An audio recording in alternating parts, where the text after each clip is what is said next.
On January 6, 2021, the Oathkeepers stormed the U.S. Capitol, dressed in tactical gear and moving in military-style formations. The group attacked police lines and hunted for members of Congress. They were integral to the violent attack on the Capitol, and their attempts to undermine our democracy haven't stopped since. Here's what you need to know. Who are the Oathkeepers, and what did they do to undermine our democracy? The Oathkeepers are an anti-government extremist group led by the conspiracy theorist Stewart Rhodes. Rhodes founded the Oathkeepers in 2009 to resist perceived government overreach.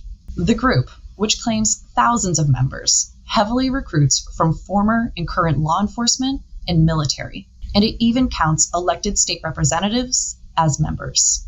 The Oathkeepers plotted to thwart the will of the American people and prevent the peaceful transfer of power to Joe Biden. What did the Oathkeepers do in the months leading up to the attack on the Capitol? Court records show that the Oathkeepers began planning specific ways to keep Donald Trump in power. Just days after Joe Biden won the presidency, Stewart Rhodes went on the conspiracy theory show InfoWars to openly lay out his plan.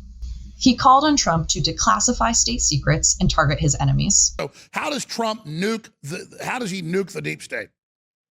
He does the mass declassification. Invoke the rarely used Insurrection Act to justify military action. Then he needs to invoke the Insurrection Act and use the military. And call on the Oathkeepers to intervene. Rhodes promised they would be armed and ready to prevent the peaceful transfer of power. Because we have men already stationed outside D.C. as a nuclear option in case they attempt to remove the president illegally. We will step in and stop it. We'll be inside D.C. We'll also be on the outside of D.C. armed, prepared to go in if the president calls us out. Stuart, can you not feel history happening right now? I mean, it's happening right now. Rhodes then called on Americans to march on the Capitol to protest the election results. You better get your ass to D.C., folks, this Saturday. Yeah, if you don't, there'll be no more republic. But we're not going to let that happen. It's not even an if. It's either President Trump is encouraged and bolstered and strengthened to do what he must do, or we wind up in a bloody fight. We all know that. The fight's coming. Rhodes was right about the forthcoming fight, but it was still more than a month away. The Oathkeepers made their presence known at that November rally and other rallies held by election conspiracy theorists.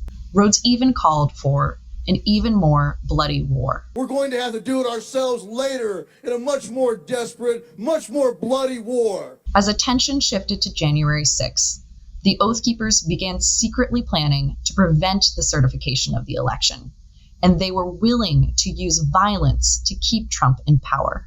Federal indictments allege that the Oathkeepers held combat trainings, priming their members for violence. Rhodes appointed a January 6 operation leader. They stockpiled weapons and stationed a quick reaction force in Virginia to bring weapons to D.C. The Oathkeepers also formed an alliance with the neo-fascist Proud Boys, according to one member. On January 5th, the day before the insurrection, Rhodes went into a D.C. parking garage and met with Proud Boys leader Enrique Tarrio. The next day, the Proud Boys would also storm the U.S. Capitol. What happened on January 6th? That morning, Rhodes allegedly sent a message to members of the Oathkeepers in D.C. He said well-equipped quick reaction forces were stationed outside of D.C. and suggested that other groups would be willing to take up arms. As Trump loyalists stormed the Capitol, Rhodes went to the east side of the building and coordinated with others in his group. Dressed in tactical vests, helmets, and goggles, two groups of Oathkeepers descended on the Capitol. They formed military-style lines to force their way past the Capitol Police and into the rotunda. Unable to reach the legislative chambers, a small group went off to hunt down Nancy Pelosi. Another Oathkeeper reportedly pulled a police officer toward the mob.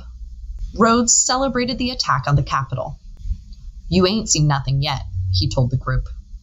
So what has happened since?